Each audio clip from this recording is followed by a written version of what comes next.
প্রিয় বন্ধুরা, আসসালামু আলাইকুম। আমি পড়ছিলাম ওয়েস্টার্ন গল্প, নাম বিনাশ। এখন শুরু করছি সপ্তম অংশ।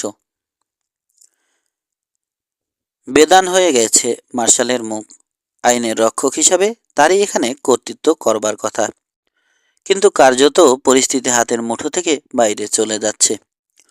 লুস বেলেজারকে একরকম দোষী সাব্যস্ত করে ফেলেছিল, অথচ অথচ সেটা এখন প্রশ্নের সম্মুখীন। দুই ব্যাগের সোনার গুঁড়োয় যদি তফাৎ দেখা দেয়, নির্দোষ বলে পার পেয়ে যাবে লুস। ওর কপালে জুটবে লোকজনের অবজ্ঞা। মার্শাল হিসেবে ওর ব্যর্থতা, বিচক্ষণতার অভাব প্রমাণিত হবে। কিন্তু পরীক্ষা না করিয়েও উপায় নেই। জনমতের বিরুদ্ধে যাওয়া যাবে না। দুইটা কাগজ আনা হলো। অখণ্ড নীরবতা সারা ঘরে। টু শব্দ করছে না কেউ। দুই ব্যাগ থেকে আলাদা আলাদা কাগজে সামান্য সোনার গুঁড়ো ঢাললো বুড়ো মাইনার। ঝুঁকে গভীর মনোযোগ দিয়ে দেখল দুই নমুনা। একটু পর চিমটি দিয়ে হাতে তুলে নিল গুঁড়ো। শীর্ণ ও জরাগ্রস্ত আঙুলের মাঝে পিষে পরখ করল। মিনিট খানেক পর উঠে দাঁড়ালো সে। ঝলমল করছে মুখ। ওহো, দুই ব্যাগের সোনার গুঁড়োর মধ্যে অনেক তফাৎ, ঘোষণা করল অভিজ্ঞ মাইনার। সোনার গুঁড়ো আসলে ক্ষুদ্র ক্ষুদ্র দানা বিশেষ। রিচার্ডের দানা আকারে বড় ও গাঢ় রঙের। চাইলে তোমরাও পরীক্ষা করে দেখতে পারো। পার্থক্যটা কেউ বুঝবে। হইচই করে এগিয়ে এলো দর্শকরা। সবাই দেখবে। কয়েকজন দুই নমুনা থেকে সোনার গুঁড়ো হাতে তুলে নিয়ে পরখ করলো, এবং বলা বাহুল্য, কাউকে দেখে মনে হলো না বুড়ো মাইনারের সিদ্ধান্তে দ্বিমত পোষণ করবে। প্রায় সারা জীবন মাইনিং করেছে এ লোক। সোনা যেন আরাধ্য জিনিস, এবং এ মুহূর্তে ঠিক সেভাবেই ঝলমলে ও দামি পাথুরে দানা ধরে রেখেছে সে। এমনকি জেরেমি সৃষ্ট চমৎকৃত হয়েছে। বুড়ো সিদ্ধান্তের সঙ্গে না চাইলেও একাত্মতা প্রকাশ করতে বাধ্য। সোনা সম্পর্কে কি জানে ক্যালিফোর্নি? বুড়ো যদি না জানে, তাহলে আদপে তা আবিষ্কৃত হয়নি এখনো। ভেবেছিল চোস্ত প্রমাণ পেয়েছে লুস ব্লেজারের বিরুদ্ধে। দক্ষ ও করিতকর্মা টাউন মার্শাল হিসেবে গর্ব করবে। ঘটনার 1 ঘন্টার মধ্যে আসামি ধরা পড়েছে। কিন্তু কিসের কি? তো লুস, মনে হচ্ছে অভিযুক্তের তালিকা থেকে তোমাকে বাদ দেয়া যায়, অনিচ্ছার সুরে ঘোষণা করল মার্শাল।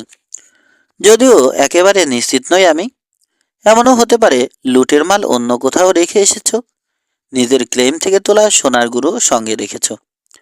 কি জানো, অপরাধীরা সবসময় শেয়ানে হয়। ধুরন্ধর অপরাধী কত লম্যানকে ঘোল খাইয়ে ছেড়েছে। যাগে, তোমার উপর একটা চোখ রাখবো আমি। বিস্তৃতার সঙ্গে মার্শালকে দেখল তরুণ। একটা নয়, দুটো চোখই রাখো, টিটকারির সুরে বলল। তারপর নিজের ব্যাগ ও অন্যান্য জিনিসপত্র পকেটে ভরে পিস্তল হোলস্টারে ঢুকিয়ে দ্রুত সিঁড়ির দিকে চলে গেল। একটু পর লুসের কামরায় উপস্থিত হলো জন ক্যালকিন। দুহাতে মুখ ঢেকে চেয়ারে বসে আছে লুস। দুই কাঁধ ঝুলে পড়েছে। স্পষ্টত হতাশ ও বিভ্রান্ত সে। দ্রুত আত্মবিশ্বাস হারিয়ে ফেলছে। হতাশ হয়ে না বয়, বলল জন। একটা ষড়যন্ত্র তো ব্যর্থ করে দেয়া গেছে। তোমার প্রতি কৃতজ্ঞ হয়ে গেলাম জন, আন্তরিক স্বরে বলল লুস। তুমি কি ভাবছো এটা ঘটনা চক্রে ঘটেনি, বরং আমার বিরুদ্ধে একটা চক্রান্ত? আমার কাছে তাই মনে হচ্ছে। বেন কি তোমাকে দেখেছে, না অন্য কাউকে? ঠিক বলতে পারবো না, তবে ঘটনা যা শুনেছি একই সময়ে উপত্যকার আরও ভিতরে ছিলাম আমি। শহরেও ফিরেছি ভিন্ন পথে, বেইনের কেরেম এরিয়া। উপরন্ত ওরা যেমন বলছে ঘোড়া দাবড়ে শহরে ঢুকিনি। সেক্ষেত্রে ভেইনের আসল ছিনতাইকারী একটা ধূসর ঘোড়া চড়েছে এবং দারুণ এক চাল দিয়েছে। যথেষ্ট দূরে যাওয়ার পর রিচার্ড ভেইনের দৃষ্টিতে ধরা দিয়েছে, যাতে দূর থেকে দেখে তার মনে হয় তোমাকেই দেখেছে। অনুমান করো তো আসল লোকটা কে হতে পারে? কিং, আমার ভাই। তিক্ত স্বরে বলল লুস। মুখ বেজার হয়ে গেছে। ও নিজেই ঘোষণা করেছে যে এভাবে পারে তল্লাট থেকে বিদায় করবে আমাকে। যা অবস্থা ভুয়া অভিযোগে ফাঁসিতে ঝুলে পড়বার আগে এখান থেকে চলে যাওয়াই বোধহয় মঙ্গল। একজন বন্ধুও নেই আমার। দুজনের কথা জানি আমি, স্মিথ হেসে বলল জন। বিব্রত দেখালো লুসকে। ওহ, দুঃখিত জন, তোমার কথা ভুলে যাওয়া উচিত হয়নি, কিন্তু দুজনের কথা বললে যে। এমনও মানুষ আছে শুধু এমিলি পার্কারের বন্ধুত্ব পেলে বলতে যাবে, বলল জন। উজ্জ্বল হয়ে গেল লুসের মুখ। ও তাহলে এখনো বিশ্বাস রেখেছে আমার উপর? অধীর কণ্ঠে জানতে চাইল তরুণ। কেমন আছে ও? কিছুটা যে দুশ্চিন্তায় নেই তা বলবো না, অর্থপূর্ণ দৃষ্টি চালালো জন। এবং এর সবটা ওর নিজের জন্যে তাও নয়। এমন ভাব করছো যেন 3 সাহেব নিয়ে 3 টেক্কার কাছে হেরে গেছো। ঘাবড়াও মাত, দুঃসময় যাচ্ছে তোমার। পরিস্থিতি তোমার বিরুদ্ধে আছে এখন, কিন্তু এটা সাময়িক। এ নিয়ে অত দুঃখিত হওয়ার দরকার নেই। সময়ে সবই সামাল দিতে পারবে। দীর্ঘদেহী সিপি ফোরম্যানের কণ্ঠে কি যেন ছিল। হতাশা আর উদ্বেগ ছাপিয়ে আশাবাদী হয়ে উঠল লুস ব্লেজার। ক্ষীণ হয়ে আসা আত্মবিশ্বাস ফিরে পাচ্ছে। তৎক্ষণাৎ সিদ্ধান্ত পাল্টে ফেলল। কেন চলে যাবে? প্রশ্নই আসে না। ব্লেজারদের এক হাত নেয়ার আগে ওকে কেউ খেদাতে পারবে না এখান থেকে। দুজন বন্ধু পাবে পাশে। সব বাধা অতিক্রম করতে এর চেয়ে বেশি লোকের দরকার হবে না ওর। বিশেষ করে জন ক্যালকিন যেহেতু আছে। মানুষটার চলাফেরার মধ্যে প্রচণ্ড আত্মবিশ্বাস, সামর্থ্য আর দক্ষতা প্রকাশ পায়। নিশ্চিন্তে নির্ভর করা যায়। এত ঠান্ডা মাথার বিচক্ষণ লোক কমই দেখেছে লুস। ঠিকই বলেছ জন, শেষে বলল। কোথাও যাব না আমি, বরং এখানেই থাকব এবং বুক ফুলিয়ে চলাফেরা করব। ব্লেজার বা অন্যদের থোড়াই পরোয়া করি। আমি প্রমাণ করে ছাড়ব ওই জঘন্য নামটা আমার ক্ষেত্রে খাটে না। সূর্য উঠে গেছে কিছুক্ষণ আগে। ওল্ড স্টারমির কোলে ঘুমন্ত বিস্তীর্ণ পর্বতশ্রেণীর নানা উপত্যকা, ভাত এবং খানাখন্দে জমে থাকা কুয়াশা ও ছায়াদের বিদায় করে দিয়েছে উদীয়মান সূর্যের বর্ণিল আলোকছটা। ঝকঝকে আকাশে এক ফোঁটা মেঘও নেই, বরং তাপদগ্ধ আরও একটা দিনের প্রতিশ্রুতি। পেইরির টেইল ধরে দুলকি চালে ঘোড়া ছুটিয়ে এলো অচেনা এক রাইডার। সিপি রাঞ্চ হাউসের সামনে এসে ঘোড়া থামালো। বারান্দার এক কোণে কাপুরের দোলনায় দোল খেতে থাকা সুন্দরী তরুণীটিকে দেখে যুগপৎ সন্তুষ্টি ও আনন্দ অনুভব করল সে। সময় ফুটল চোখে। ঘোড়াকে হাঁটিয়ে এগিয়ে গেল আগন্তুক। মাথা থেকে হ্যাট সরিয়ে বউ করল মেয়েটির উদ্দেশ্যে। চট করে দোলনা থেকে নেমে এসেছে তরুণী। প্রবল বিস্ময়ের সঙ্গে দেখল আগন্তুককে। হ্যাট হাতে সময় নিয়ে ধীরে ধীরে ওকে দেখল লোকটা, আপদ মস্তক। তার চোখে এমন কিছু ছিল যাতে অস্বস্তিতে পড়ে গেল তরুণী। ঘাড় ও মুখে গরম রক্তপ্রবাহ টের পেল। আরে বাপ্পাস, তুমি দেখছি যুবতী হয়ে গেছো এমি, আদুরের স্বরে বলল আগন্তুক। রীতিমতো ডানা কাটা পরি। মিস পার্কার বলা উচিত, এটাও কি শিখিয়ে দিতে হবে? তপ্ত স্বরে বলল এমিলি। লোকটার নির্লজ্জ দৃষ্টিতে বিব্রত বোধ করছে। নিশ্চয় আমার প্রশংসা করতে এতদূর ছুটে আসনি। হেসে উঠল কিং ব্লেজার। যদি তাই করে থাকি, কেউ নিশ্চয় দোষ দেবে না আমাকে। গুনে গুনে কয়েক গন্ডা অজুহাত দেখাতে পারবো, কিন্তু তোমার কথা শুনে দুঃখ পেলাম এমি। যদ্দূর মনে পড়ে স্কুল পড়ুয়া এমিলি পার্কারের মন জুড়েছিল এই হতবাগা কিং ব্লেজার।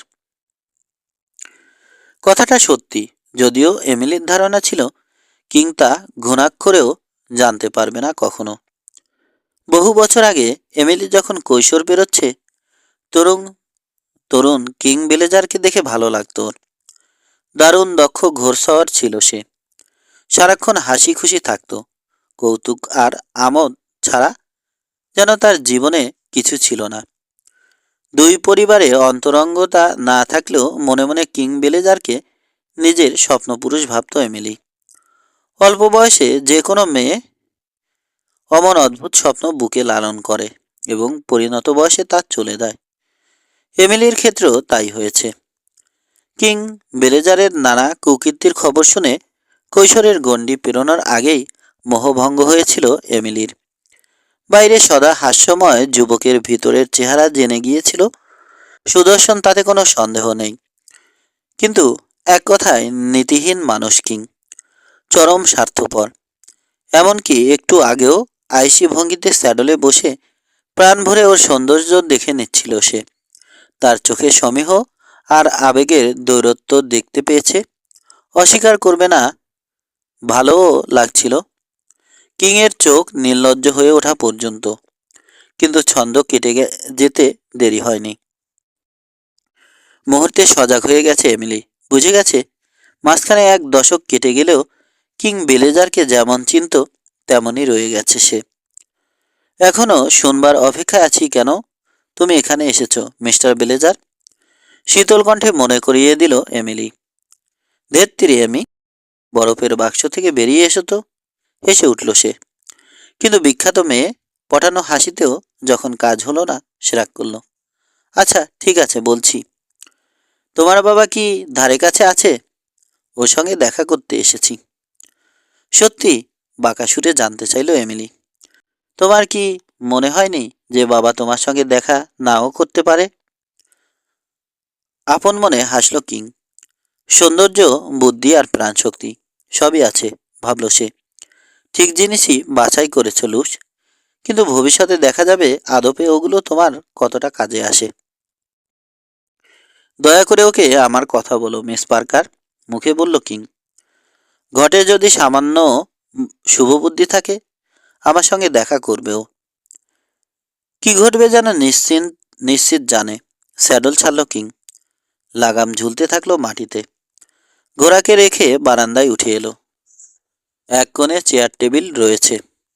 একটা চেয়ার দখল করে সিগারেট রোল করতে শুরু করলো সে। বাবাকে খুঁজতে বাড়ির ভিতরে ঢুকে গেল এমিলি। একটু পর একাই উপস্থিত হলো রাঞ্চ মালিক। দেখলো জুত হয়ে বসা বসা অনাকাঙ্ক্ষিত অতিথি সিগারেট ফুঁকবার ফাঁকে ফাঁকে বিস্তীর্ণ পেইরিতে চোখ বুলাচ্ছে। সুপ্রভাত পার্কার, শুভেচ্ছা জানালো কিং। স্বীকার করতেই হবে, এখান থেকে দারুণ লাগে তোমার রাঞ্চটা। কে জানে, হয়তো মনে মনে দখল নেয়ার খায়েশ চেপেছে তোমার মাথায়, গম্ভীর স্বরে বলল মাইক পার্কার। কেন এলে আমার গরিবখানায়, বলে ধন্য করো। কিং উত্তরে কিছু বলবার আগেই ছুটন্ত ঘোড়ার খুরের শব্দ শুনতে পেল দুজন। মিনিট খানেক পর পৌঁছে গেল রাইডার, মার্শাল জেরেমি সিস্টো। হন্তদন্ত হয়ে ছুটে এসেছে। বারান্দার সামনে পৌঁছে স্যাডল ছাড়ল সে। দুজনের উদ্দেশ্যে ছোট্ট করে নট করল। আমার গরিবখানায় দেখছি বড় বড় হাতির পা পড়ছে, জানি না কি দিন শুরু হলো। টিটকারি সুরে মন্তব্য করল পার্কার। তুমি কোন খায়েসে এসেছ সৃষ্ট? শুনলাম বেলেজার এদিকে এসেছে, জবাব দিল লম্যান। তাই আমিও এসে বললাম। আমাদের কোন জনকে নিরাপত্তা দিতে এসেছ? রাঞ্চারের তীর্যক প্রশ্ন। গোলমাল ঠেকানো আমার কাজ। কষ্ট করে না এলেও পারতে জেরেমি, সহজ কণ্ঠে ঘোষণা করল বেলেজার। গোলমাল হবে না এখানে, অন্তত আমার পক্ষ থেকে। তবে এসেই যখন পড়েছ, পার্কারকে কি বলছি সেটা তুমিও জানলে মন্দ হবে না। বলে ফেলো, তাগাদা দিল রাঞ্চার। কি জানো, আমি শান্তির বার্তা নিয়ে এসেছি পার্কার, বলল কিং। চৌহদ্দির সবচেয়ে বড় দুটো রাঞ্চের মালিক আমরা। নিজেদের মধ্যে যদি লড়াই করতেই থাকি তাহলে বেসিনের সব লোকই ভুক্তভোগী হবে। কোনো না কোনোভাবে এর প্রভাব পড়বে সবার মধ্যে। সেক্ষেত্রে এ লড়াইয়ের আদৌ কি যৌক্তিকতা বা মূল্য আছে? থমথমে হয়ে গেল মাইক হয়ে গেছে মাইক পার্কারের মুখ। আমার ছেলে ওখানে শুয়ে আছে, হাত তুলে উপত্যকা দেখিয়ে দিল সে। খুন হয়েছে বেলেজার নামের এক কাপুরুষের হাতে। সেটা এখনো প্রমাণ হয়নি। আফসোসের সুরে বলল কিং, এবং নিজেকে নির্দোষ প্রমাণ না করা পর্যন্ত লুসির জন্য সার্কেল বির দরজা বন্ধ হয়ে গেছে। এতে নিশ্চয় আমাদের সদিচ্ছা প্রমাণিত হয়। তাই, কিন্তু সেদিন লাকি চান্সে দারুণ একটা কাজ সেরেছে বলে লুসের প্রশংসা করলো যে কাল কাল তখন বেহেড মাতাল ছিল। সাফাই গেল কিং। তারপর অর্থপূর্ণ স্বরে যোগ করলো, তাছাড়া বাবার কথাও ওর খুব মনে পড়ছিল। বাজে কথা, তোমার বাবার মৃত্যুর পিছনে সিপির কোনো হাত নেই, তপ্ত স্বরে ঘোষণা করলো পার্কার। একই কথা তো জ্যাকের ক্ষেত্রে বলতে পারি আমি, অধৈর্য শোনালো কিং এর কণ্ঠ। অস্থিরভাবে নড়ে চড়ে বসলো চেয়ারে। লুজ যদি তোমার ছেলেকে ঘায়েল করে থাকে, সেটা একান্তই ওদের ব্যক্তিগত ব্যাপার ছিল, নিজেদের মধ্যে মিটিয়ে ফেলেছে, ব্যাস। সার্কেল বির বিরুদ্ধে আর কোনো অভিযোগ আছে তোমার? কারো পিঠে গুলি করে ব্যক্তিগত দেনা পাওনা চুকিয়ে নেওয়া বৈধ হলো কবে থেকে? তপ্ত স্বরে জানতে চাইল রানচার। নির্জলা রাগ ও বিদ্বেষ ফুটে উঠেছে তার চোখে। গায়ের জোরে দুনিয়ার সব নিয়মকানুন পাল্টে দেবে নাকি ব্লেজার? পৃথিবীর এমন কোনো জায়গা নেই যেখানে পিছন থেকে গুলি করাকে ঘৃণার চোখে দেখা হয় না। এটা দেনা পাওনা চুকিয়ে দেওয়ার ব্যাপার নয়, বরং সেফ ঠান্ডা মাথায় খুন। সামনে এসে দাঁড়ানোর হিম্মত ছিল না বলে পিঠে গুলি করেছে। এ কাজ শুধু জঘন্য কাপুরুষের পক্ষে সম্ভব। সাহসে কুলোয়নি বলে পিঠে গুলি করেছে খুনি। কিন্তু তুমি কোন স্বার্থে তার কাপুরুষত্বকে বৈধতা দিতে চাইছো? আমার তো মনে হয় তুমি ওই খুনির চেয়েও জঘন্য আর বিবেকহীন। ঝট করে উঠে দাঁড়ালো কিং বেলেজার। মুখ শক্ত হয়ে গেছে তার, দুই চোখে আগুন। দেখো পার্কার, ভেবো না তোমার এখানে এসেছি বলে যা তা বলে পার পেয়ে যাবে। সবারই সহ্যের একটা সীমা আছে। আর জানে কি বলবে? বেলেজারের মুখের কথা কেড়ে নিল রানচার। ধৈর্য বা সহ্য শক্তি, ওই জিনিস বেলেজারদেরই সবচেয়ে কম, এই তো। বিষ দৃষ্টিতে তাকিয়ে থাকলো কিং, দাঁতে দাঁত পিষছে। পিস্তলের বাটে চলে গেছে হাত। নিজেকে বহু কষ্টে নিয়ন্ত্রণ করবার চেষ্টা করছে। বিস্ফোরণ উন্মুখ পরিস্থিতি, যে কোনো মুহূর্তে ধৈর্য হারাতে পারে ক্ষিপ্ত দুই রানচার। শোডাউন ঘটে গেলে বিস্ময়ের কিছু থাকবে না। শঙ্কিত দৃষ্টিতে দুজনের দিকে তাকিয়ে আছে মার্শাল সৃষ্ট। মিনমিনে স্বরে দুজনকে শান্ত করবার প্রয়াস চালিয়েছে সে, কিন্তু যথেষ্ট আয়াস ছিল না তাতে। দুই রানচারও পাত্তা দেয়নি। অজ্ঞাতা ক্ষান্ত হয়েছে সে। দুই একরক্ষা প্রতিবেশী যদি বেপরোয়া হয়ে ওঠে, ওর কি করবার আছে? ঠিক সেই মুহূর্তে বাড়ির ভিতর থেকে বারান্দায় পা রাখল জন ক্যালকিন। পোস্ট পেরিয়ে নেমে যাচ্ছিল সে, কিন্তু মালিকের সঙ্গে দুই অতিথিকে দেখে থেমে গেল। এগিয়ে এলো কফি টেবিলের দিকে। নতুন ফোরম্যানকে দুজনের সঙ্গে পরিচয় করিয়ে দিল মাইক পার্কার। ভুরু কুচকালো কিং বেলেজার। তোমাকে যখন কাজের প্রস্তাব দিয়েছিলাম, বলনি যে আগে এখানে কাজ নিয়ে বসে আছো? স্পষ্ট অসন্তোষ ঝরে পড়ল তার কণ্ঠে। বলতে বাধ্য ছিলাম আমি, না বলা উচিত ছিল? নিষ্প্রিয় কণ্ঠে পাল্টা জানতে চাইল জন। রেঞ্জে পাওয়া কয়েকটা গরুর ব্যাপারে সকালে আমাকে কি যেন বলেছ ক্যালকিন? মনে করিয়ে দিল পার্কার। মার্কার কারসাজি করে রেঞ্জের একটা জায়গায় গরু লুকিয়ে রাখবার ঘটনা খুলে বলল জন। পুরোটা শোনবার পর খেপে গেল কিং বেলেজার। জনের আগমনে উত্তপ্ত পরিস্থিতি শান্ত হয়ে এসেছিল, এবার যেন আগুনে ঘি পড়ল। তোমাদের গরু রাসলিংয়ের অভিযোগ করছো আমার বিরুদ্ধে? টান টান স্বরে জানতে চাইল কিং। খুনের দৃষ্টিতে তাকিয়ে আছে জনের দিকে।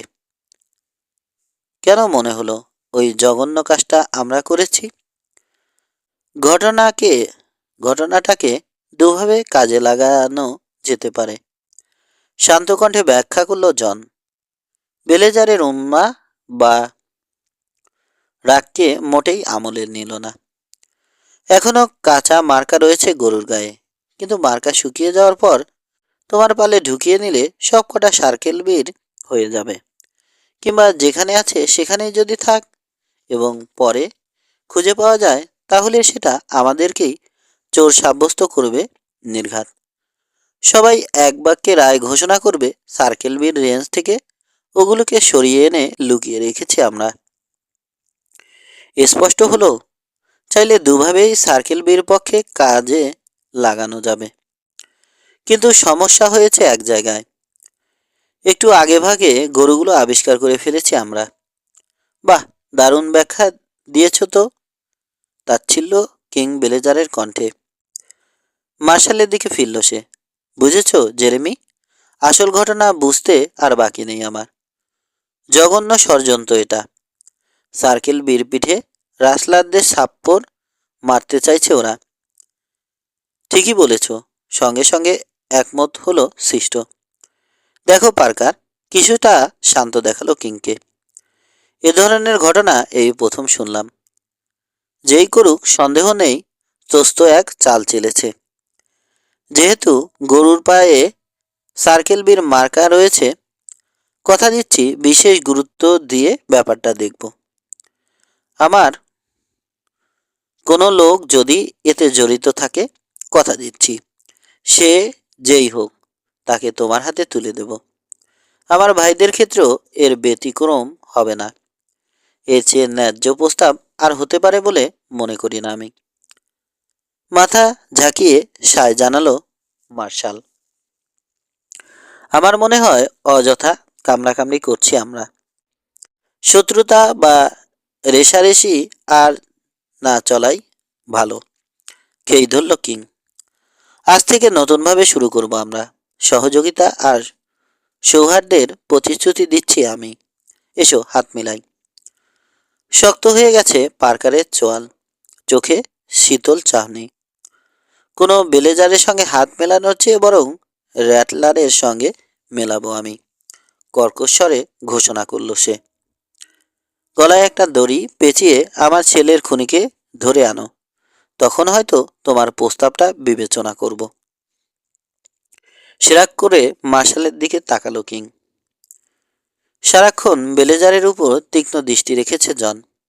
তার প্রতিটি নড়াচড়া, মুখভাব বা চাউনিতে ভাবের নানা পরিবর্তন কোনোটাই ওর দৃষ্টি এড়ায়নি। হলপ করে বলতে পারবে এ মুহূর্তে বেলেজারের চোখে চাপা সন্তুষ্টি দেখতে পাচ্ছে, যেন সে জানত দুই রানচারের আলাপের পরিণতি ঠিক এমনটাই ঘটবে। সমঝোতা বা সন্ধি দূরে থাক, বরং পারস্পরিক সম্পর্কের অবনতি ঘটবে আরও। নিজেদের মধ্যে সন্দেহ ও অবিশ্বাস গাঢ় হবে। যদিও অসহায় ভঙ্গির ভান করে দুই কাঁধ উঁচু করল বেলেজার, আদপে তার মনের ভাবনা ভিন্ন। ভাব করছে যেন খুবই হতাশ হয়েছে। উদার মনে সহযোগিতা ও সমঝোতার প্রস্তাব নিয়ে এসেছিল, কিন্তু মাইক পার্কারের জেদ ও গোয়ার্তমের জন্যে সম্ভব হয়নি। নিজের বিবেকের কাছে পরিষ্কার থেকে গেল, কেউ বলতে পারবে না চেষ্টা চালায়নি সে। সব শুনেছ তো জেরেমি? সামান্য হতাশা ছুঁয়েছে ব্লেজারের কণ্ঠ। তুমি উপস্থিত থাকায় ভালোই হয়েছে। সব দেখলে নিজের চোখে। বলতে পারবে শান্তি স্থাপনের জন্যে আমি যথাসাধ্য চেষ্টা করেছি, কিন্তু বোকাটার একগুঁয়েমের জন্যে সম্ভব হয়নি। আসলে ও লড়াই চায়, খোদা জানেন। কোনোটাতেই আপত্তি নেই আমার। সার্কেল বি যে কতটা ভয়ঙ্কর হতে পারে এবার হারে হারে টের পাবেও। বেলেজারের তেতে ওঠা কণ্ঠে তার মনের গোপন ইচ্ছে প্রকাশিত হয়ে পড়ল। শুধু প্রবল তাচ্ছিল্য নয়, বরং প্রতিহিংসা, বিদ্বেষ আর আক্রোশও প্রকাশ পেল। মেকি খোলস ভেঙে বেরিয়ে পড়েছে আসল চেহারা। পার্কারও উঠে দাঁড়িয়েছে। পিস্তলের বাটের কাছাকাছি তারও হাত। পাল্টা অবজ্ঞা সুরে বলল, ধাপ্পা দিয়ে আমাকে ঠকাতে পারবে না বেলেজার। তুমি যা বলেছ হয়তো বোকাই আমি, কিন্তু অন্ধ নই। ভাইকে প্ররোচিত করে আমার ছেলেকে খুন করিয়েছ তুমি। তারপর তাকে দূরে সরিয়ে দায়টা ভাইয়ের ঘাড়ে চাপতে দিয়েছ। আমার গরুর গায়ে ছাপ্পর বসিয়ে আমারই রেঞ্জে রেখে দিয়েছ, যাতে ওগুলো খুঁজে পেয়ে গোলমাল শুরু করি। সবশেষে এখানে এসেছো ভুয়া শান্তির বার্তা নিয়ে। অথচ তুমি ভালো করেই জানো ওসব আমি কানে তুলব না। বাচ্চা ছেলেও বুঝবে ওটা সেফ ধাপ্পাবাজি। আসলে শহর ও বেসিনের লোকজনকে বোঝাতে চাইছো তুমি খুব উদার মনা মানুষ, শান্তি চাও। সেফ আমার কারণে সমস্ত গোলমাল হচ্ছে। দেখো পার্কার, প্রতিবাদ করতে গেল মার্শাল। তুমি মুখ বন্ধ রাখো, তীক্ষ্ণ স্বরে তাকে থামিয়ে দিল বুড়ো রানচার। তারপর বেলেজারের দিকে ফিরল। জলদি আমার রাজ থেকে বিদায় হও, আর তোমার পোষা কুকুরটাকেও সঙ্গে নিয়ে যাও। জন দেখল রাগে ফ্যাকাশে হয়ে গেছে বেলেজারের মুখ, চোখে খুনের দৃষ্টি। পিস্তলের বাটে হাত নিষ্পিস করছে তার। মনে তীব্র আবেগ আর অদম্য ইচ্ছে। অস্ত্র বের করে এক গুলিতে পার্কারকে ফেলে দিতে উদ্গ্রীব। ইচ্ছেটা প্রাণপণে দমিয়ে রাখল সে। তখনই জন উপলব্ধি করল সেফ ওর উপস্থিতির কারণে নিজেকে গুটিয়ে নিয়েছে কিং বেলেজার। প্রবল বিদ্বেষ, প্রতিহিংসা আর আক্রোশের সঙ্গে কয়েক মুহূর্ত ঝুঁজল সে। তারপর কুৎসিত স্বরে বিস্ফোরিত হলো, এভাবে তুমি জিতলে পার্কার, এবার তুমি জিতলে পার্কার। কিন্তু মনে রেখো আমারও সময় আসবে, এবং তখন তোমার রাঞ্চ, তোমার মেয়ে সবই আমার হবে। দুই গানম্যানকে নিয়েও ঠেকাতে পারবে না। জনের দিকে একবার শীতল দৃষ্টি ছুড়ে দিয়ে বারান্দা থেকে নেমে গেল সে। হনহন করে ঘোড়ার কাছে চলে গেল। তারপর স্যাডলে চেপে তুফান বেগে টেইলে ছুটিয়ে দিল ঘোড়াটাকে। বেকুবের মতো দাঁড়িয়ে আছে মার্শাল। কিছু বলতে মুখ খুলল সে, কিন্তু নিতান্ত অবহেলার সঙ্গে বাতাসে এক হাত নেড়ে তাকে বাতিল করে দিল রানচান। দাঁড়িয়ে আছো কেন? ঘৃণা প্রকাশ পেল পার্কারের কণ্ঠে। তোমার মনে শীষ বাজাবে যে কোনো সময়। বিব্রত মুখে এক মুহূর্ত দাঁড়িয়ে থাকলো সৃষ্ট, তারপর নীরবে অপমান হজম করে নিল। দ্রুত নেমে গেল সে। ঘোড়ায় চড়ে কিং বেলেজারকে অনুসরণ করল। দুই ধারী শয়তানের কাঠামো দূরে চলে যেতে ফোরম্যানের দিকে ফিরল মাইক পার্কার। ধপ করে বসে পড়ল একটা চেয়ারে। উত্তেজনা কাটেনি, এখনো মুখ লালচে দেখাচ্ছে। চাউনি অস্থির। কি বুঝলে জন? জানতে চাইল সে। নিজের অবস্থান পরিষ্কার বুঝিয়ে দিয়েছ তুমি, জবাব এলো। ওরাও জেনে গেছে ওদের কি চোখে দেখো। আমার মতে ঠিক কাজটাই করেছ। র্যাটলারকে বিশ্বাস করা যায়, কিন্তু বেলেজার বা সৃষ্ট, দুজনের কাউকে বিশ্বাস করলে ঠকতে হবে। মার্কা মারা ওই গরুগুলোর ব্যাপারে এখনো ভাবছি আমি, যদিও মনে হচ্ছে এসবের সঙ্গে বেলেজারের সম্পর্ক নেই। এটা অবশ্য আমার নিজস্ব ধারণা। অবিশ্বাসের হাসি ফুটল পার্কারের ঠোঁটে। নতুন এসেছ তো, তাই বেলেজারদের সম্পর্কে জানো না। একটা কথা শুনে নাও, এই বেসিনে যত অপকর্ম ঘটে ধরে নাও বেশিরভাগের মূলে বেলেজাররা রয়েছে। এটা সত্য সিদ্ধ ব্যাপার। যাকগে, ওদের সম্পর্কে আমার মনোভাব জেনে গেছে ওরা। তুমি এখানে না থাকলে কিং নিশ্চয় ড্র করত। স্মিথ হাসল জন। আজকের ঘটনা ভুলে যাবে না ও। কি মনে হয় এবার কি করবে ওরা? কিং দুই গানম্যানের কথা বলেছিল না? আমার তো মনে হয় আগে ওই দুজনের গতি করবে। দুশ্চিন্তার ভাঁজ পড়ল রানচারের কপালে। যা পরিস্থিতি, এটা সাধারণ কোনো ফোরম্যানের কাজ নয়। জন, তোমাকে এসবের মধ্যে জড়ানোর অধিকার নেই আমার। চাইলে তুমি চাকরির প্রস্তাবটা পুনর্বিবেচনা করতে পারো। আমি একটুও। ওহো, পুনর্বিবেচনা করবার কিছু নেই, বাধা দিল জন। সব জেনেই এখানে এসেছি আমি। একটা কাজ যখন শুরু করি সেটার শেষ না দেখে আমি থামি না। এবার স্বস্তি ফুটল পার্কারের মুখে। হাসল সে। ধন্যবাদ জন। বিড়বিড় করে অন্তঃস্থল থেকে কৃতজ্ঞতা প্রকাশ করল। সার্কেল বির বিরুদ্ধে সরাসরি যুদ্ধ ঘোষণা হয়ে গেছে ভাবছে পার্কার। এ যুদ্ধের কাণ্ডারি হবে দীর্ঘদেহী এ যুবক, যার সম্পর্কে প্রায় কিছুই জানা নেই, অথচ দুনিয়ার আস্থা ও ভরসা রেখেছে তার উপর। নয়, সেদিন সন্ধ্যায় সার্কেল বির প্রকাণ্ড লিভিং রুমে আলোচনায় বসল চারজন লোক। কিং বেলেজার এবং ওর দুই ভাই কাল ও সেন, আর চতুর্থ লোকটা আউটফিটের এক সদস্য। লোকটার নাম হুইটি। মানুষটা এমন, যেখানেই থাকুক সবার দৃষ্টি কেড়ে নেবে। শারীরিক বা আচরণগত আকৃষ্ট করবার মতো বিস্তর বৈশিষ্ট্য রয়েছে ওর। 35 থেকে 40-এর মধ্যে বয়স, ক্ষীণদেহী, প্রায় লিকলিকে কাঠামো, অবিশ্বাস্য ফর্সা ত্বক। দক্ষিণ পশ্চিমের তীব্র খরতাপও ওর চামড়ার রং মলিন করতে পারেনি। নির্পাট খৌরি করা মুখ যেন কাগজের মতো সাদা। এতে সৌন্দর্য যদি কিছু থাকেও, সেটা মানুষের মনে ভয় বা অস্বস্তি ধরিয়ে দেয়, গা ঘিনঘিনে অনুভূতি তৈরি করে, অস্বাস্থ্যকর ও অসুস্থ মনে হয়। মৃত প্রায় মুখের আদলে বসানো নীল দুটো চোখ, যেন পালিশ করা পাথর, নির্জীব, অভিব্যক্তিহীন এবং নিষ্প্রাণ। সাপের মতো শীতল ও নিষ্পলক চাহনি। সবাই ওকে ডাকে হুইটি বলে। আজ পর্যন্ত কেউ কখনো ওর মুখে হাসি দেখেনি। যেন মার্বেলের তৈরি, নির্লিপ্ত থাকে সবসময়। জোড়া পিস্তল ঝোলায় ও শীর্ণ ও নখরের মতো সরু আঙুলগুলো পিস্তলের বার থেকে দূরে থাকে না বললে চলে। সকালে মাইক পার্কারের সঙ্গে আলাপ হলো। বয়েজ, প্রচ্ছন্ন স্বরে বলল কিং বেলেজার। যা অনুমান করেছিলাম। সামান্য ছাড়ও দিতে রাজি নয় সে। লড়াইয়ের জন্যে মুখিয়ে আছে, কোনো যুক্তি মানতে রাজি নয়। থেমে হাসল কিং। পিস্তলার ছিল ওখানে। সেফ ঘটনাচক্রে উপস্থিত হয়েছিল অবশ্য। সেক্ষেত্রে শহরের লোকজন নিয়ে ভাবতে হবে না।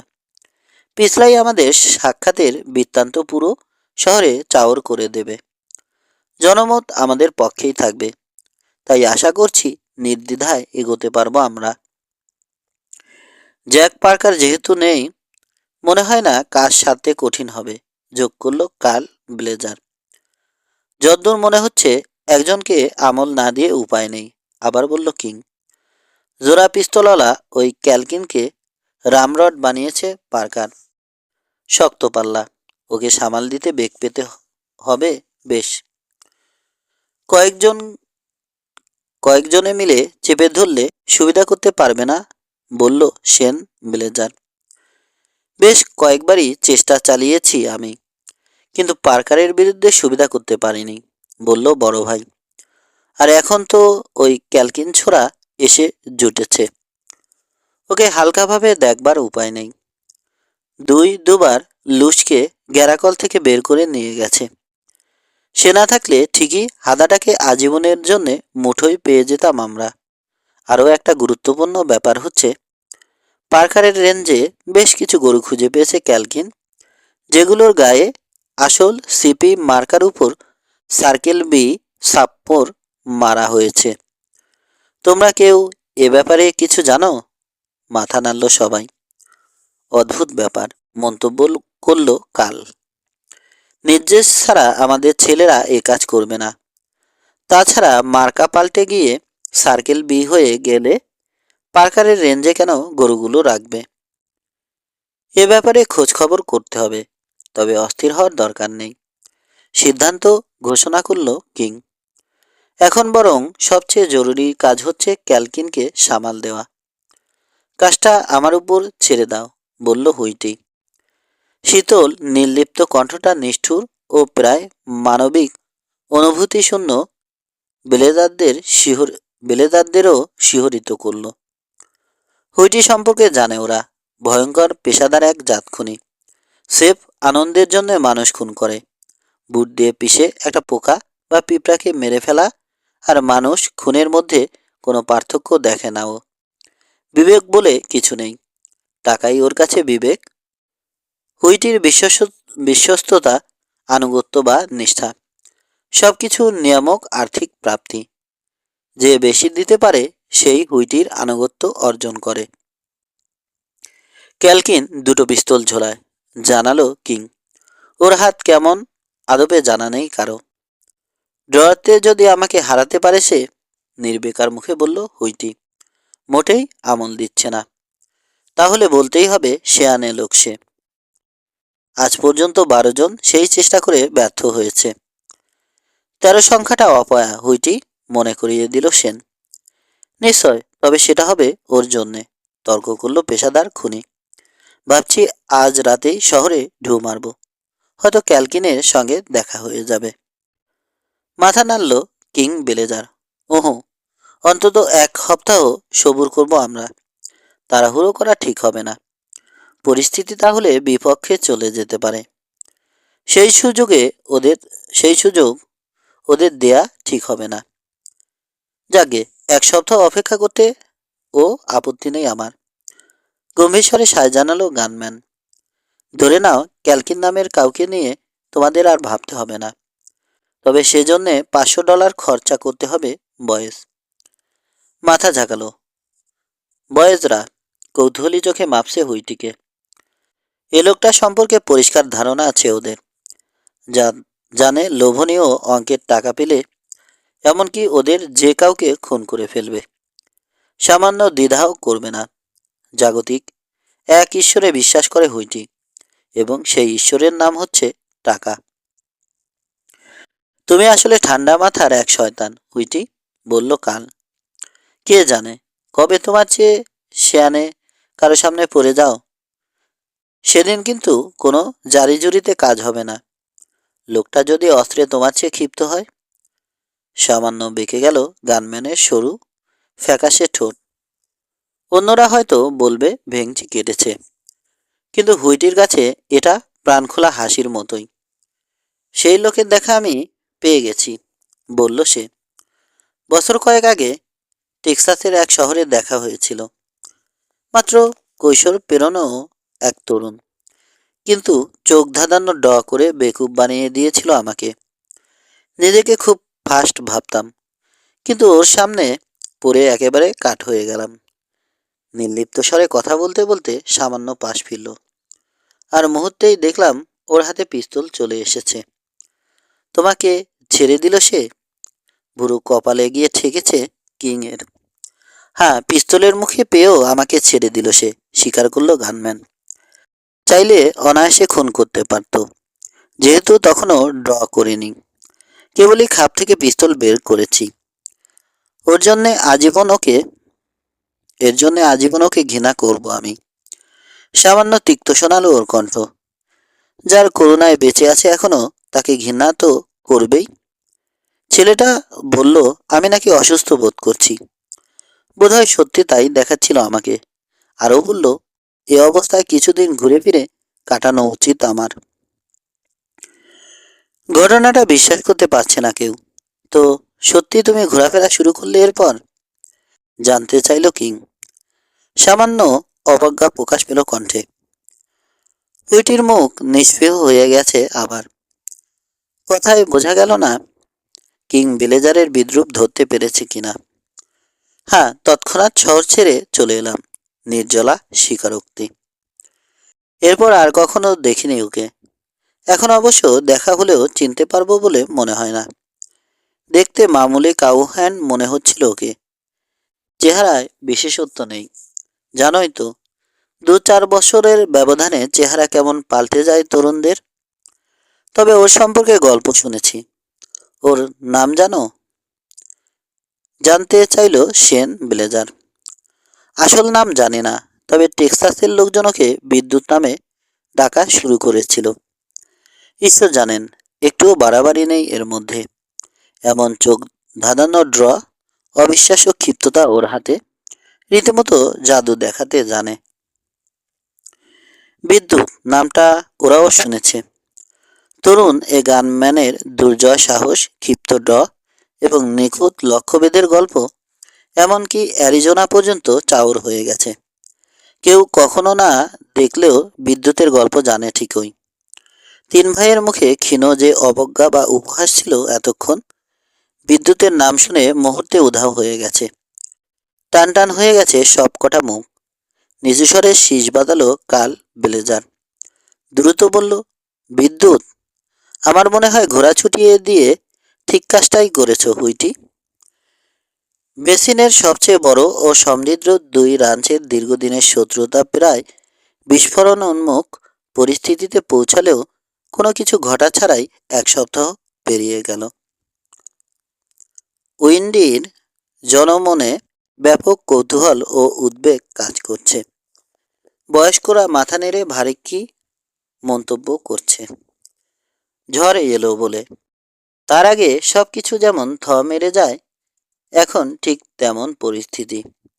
ভয়াবহ উদ্বেগ ও অস্বস্তির মধ্যে কাটছে লুস ব্লেজারের সময়। ঘটনা প্রবাহ আর ওর পরিবারের আচরণ দেখে লোকজন প্রায় ধরে নিয়েছে সত্যি জ্যাক পার্কারকে খুন করেছ। রিচার্ড ভেইনের ছিনতাইয়ের ঘটনা সম্পর্কে পুরোপুরি নির্দোষ বা সন্দেহমুক্ত হতে পারেনি। যদিও জন ক্যালকিনের বিচক্ষণতা বিবেকবান মানুষের কাছে ওকে সন্দেহের ঊর্ধ্বে নিয়ে যাওয়ার কথা, কিন্তু কিছু লোক এখনও উল্টোটাই ভাবছে। উপরন্তু কিং বেলেজারের মনোভাব ওকে অবাঞ্ছিত হিসাবে দাঁড় করিয়েছে। কিং স্পষ্ট বুঝিয়ে দিয়েছে লুসের সঙ্গে সখ্যতার মানে বেলেজারদের শত্রুতে পরিণত হওয়া। লুসের প্রতি ওর ভাইদের বা সার্কেল বির হার্ড কেস রাইডারদের বিস্তৃষা কিংবা অবজ্ঞা কোনোটাই সহজে চলে যাওয়ার নয়। নারকীয় মানসিক যন্ত্রণা ও উদ্বেগের মধ্যে দিন কাটাচ্ছে লুস। শহরের বেশিরভাগ মানুষ ওর সঙ্গে কথা বলছে না বা মিশছে না, স্বেচ্ছায় এড়িয়ে চলছে। রীতিমতো অবজ্ঞা প্রকাশ করছে কেউ কেউ। ক্রমে হতাশ হয়ে পড়ছে লুস। বেশ কয়েকবার ওল্ড স্টারমির পাহাড়ি চাতালে গেছে। মনে ক্ষীণ আশা ছিল এমিলি পার্কারকে দেখতে পাবে, কিন্তু সেফ আশাভঙ্গ হয়েছে শুধু। তিক্ত মনে একসময় উপলব্ধি করেছে অন্যদের মতোই ওকে দোষী ভাবছে এমিলি। জ্যাকের খুনি বলে মেনে নিয়েছে। তবে এক্ষেত্রে এমিলিকে ভুল বুঝেছে লুস। বেশ কয়েকবার সেই পাহাড়ি চাতালের উদ্দেশ্যে যাত্রা করেছে এমিলি, কিন্তু পরক্ষণে অন্যদিকে ঘোড়া ছুটিয়ে দিয়েছে। মনের উপর জোর খাটিয়ে নিজেকে নিয়ন্ত্রণ করেছে। একদিন অবশ্য আর পারল না, হুট করে চলে এলো ওল্ড স্টারমির পাদদেশে। জীর্ণ টেইল ধরে চাতালের কিনারে খোলা জায়গায় পৌঁছে গেল। লুসের সঙ্গে দেখা হওয়ার চিন্তা ওর গালে রং চড়িয়েছে, কিন্তু কঠোর মনে আবেগ নিয়ন্ত্রণ করল। পড়ে থাকা গাছের গুড়ির উপর এক লোককে বসে থাকতে দেখে আনন্দে প্রায় লাফিয়ে উঠল কলজে। হৃৎপিণ্ড পাগলা ঘোরা হয়ে গেছে। দুহাতে হাঁটুর উপর হাত রেখে মাথা নিচু করে বসে আছে সে, যেন গভীর চিন্তায় মগ্ন। লুস যাতে মনে করতে না পারে যে নির্দিষ্ট উদ্দেশ্য নিয়ে এখানে এসেছে ও, তাই অন্যমনস্ক হওয়ার ভান করেছে। তাকিয়ে আছে দূরের টেইলের দিকে। লুসকে যেন দেখতে পায়নি, অথচ ভিতরে ভিতরে মন উড়ু উড়ু করছে ওর। কতদিন পর দেখা হচ্ছে, কিন্তু গম্ভীর একটা কণ্ঠে মন থেকে সমস্ত ভালো লাগা মুহূর্তের মধ্যে উধাও হয়ে গেল। ঈশ্বর বোধ হয় মুখ তুলে চেয়েছেন আমার দিকে, নইলে সারাদিন যাকে নিয়ে মনে মনে ভাবি তাকে কেন আমার কাছে এখনই পাঠাবেন। জট করে উঠে দাঁড়িয়েছে কিং বেলেজার। হাতের আঙুলে হ্যাটটা ঘোরাচ্ছে চরকির মতো। মুখ দেখেই বোঝা যাচ্ছে অন্তঃস্থল থেকে কথাগুলো বলেছে, একটুও অতিরঞ্জন নয়। এই জায়গাটা সুন্দর, কিন্তু এখন বোধহয় পৃথিবীর সবচেয়ে সুন্দর ও কাঙ্ক্ষিত হয়ে গেল তোমার উপস্থিতিতে, হানি। মাথা উঁচু করে ঠান্ডা চাউনিতে কিংকে মাপল এমিলি। নিজস্ব মর্যাদা বা আত্মসম্মানবোধ টনটনে হয়ে উঠেছে। থামল না ও, বরং এগিয়ে চলল। দ্রুত ওর দিকে এগিয়ে এলো কিং। আরে, তুমি দেখছি চলে যাচ্ছ। না এমি, আমার সঙ্গে কথা না বলে যেতে পারবে না। জরুরি কথা আছে। তোমার আগ্রহ আছে এমন একজনের কথা। না শুনে চলে গেলে বেচারা খুবই দুঃখ পাবে। তুমি যদি আমার বাবার ব্যাপারে হুমকি দিতে, তপ্ত স্বরে বলল ও, কিন্তু ওকে থামিয়ে দিল কিং। ও ভুল বুঝেছ, দ্রুত বলল সে। তোমার বাবা নয়, লুসের ব্যাপারে কথা বলবো আমরা। মুহূর্তে আরক্ত হয়ে গেল এমিলির গাল, কিন্তু দ্রুতই নিজেকে সামলে নিল। মিস্টার বেলেজার, তোমার পরিবারের কারো সম্পর্কেই আগ্রহী নই আমি। ঘোড়ার লাগামে ঝাড়া দিয়ে মেয়ারকে সামনে বারবার নির্দেশ দিল। হেসে উঠল কিং। পালিয়ে যাবে কোথায়? কাজ হবে না। তোমাকে ধরতে 2-3 মিনিটের বেশি লাগবে না আমার। পলকে কিংয়ের ঘোড়াটাকে দেখে নিল এমিলি এবং হতাশ হলো। দারুণ শক্তিশালী ঘোড়া, রেঞ্জে ছোটাছুটি করতে অভ্যস্ত, দেখেই বোঝা যায় ক্ষিপ্ত। তৈরিই আছে ওটা, পিকেট করা হয়নি। মুহূর্তের মধ্যে ছুটতে পারবে এবং অনায়াসে ওর মেয়ারকে দৌড়ে হারিয়ে দেবে। কি বোকা ও! দূর থেকে না হয় কিংকে লুজ বলে ভুল করলো, কিন্তু ঘোড়াটা দেখেও কি বুঝতে পারেনি? লুস সবসময় ধূসর রঙের একটা ঘোড়ায় চড়ে, আদর করে নাম দিয়েছে সিলভার, অথচ এটা মেটে রঙের। বাধ্য হয়ে লাগাম টানলো এমিলি। কি বলবে? তাড়াতাড়ি বলে ফেলো। শোনবার আগেই অধীর হয়ে পড়েছ? হাসছে কিং। নেমে এসো, বসো তো।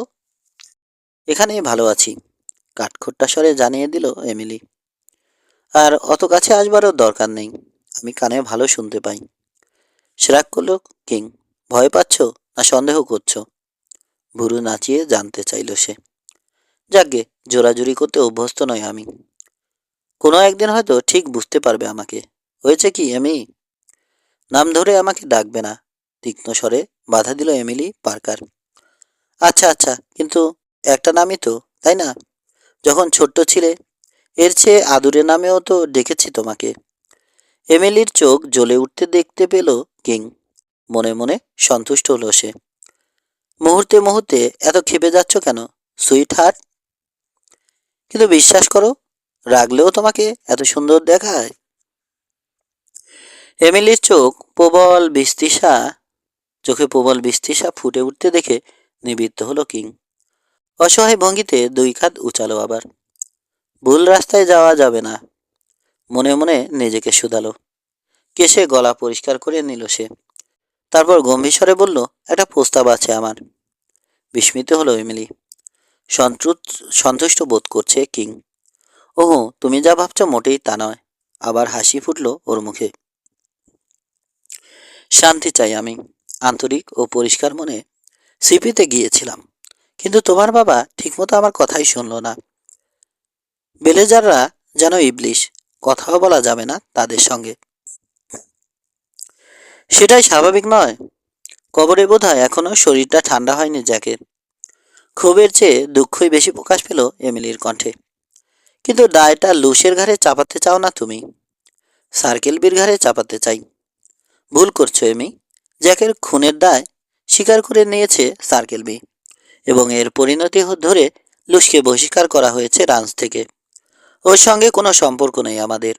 সব ধরনের লেনদেন চুকিয়ে ফেলা হয়েছে। যেমন স্বভাব তোমাদের, প্রায় চিৎকার করলো এমিলি। খেপে গেছে। কেমন ভাই তোমরা? আরে, জ্যাক যদি অপরাধ করতো, এমনকি সেটা যদি খুনও হতো, ওর অপরাধ জেনেও শেষ পর্যন্ত ওর পাশে দাঁড়াতাম আমি। অথচ তোমরা? এমিলির কণ্ঠের তীব্র ভৎসনা ভারী পাথরের ধাক্কার মতো লাগলো বুকে। থমকে গেল কিং বেলেজার। আর অভিযুক্ত লুসের প্রতি মেয়েটির অকপট আগ্রহ গভীর ভ্রুকুটি তৈরি করেছে ওর কপালে।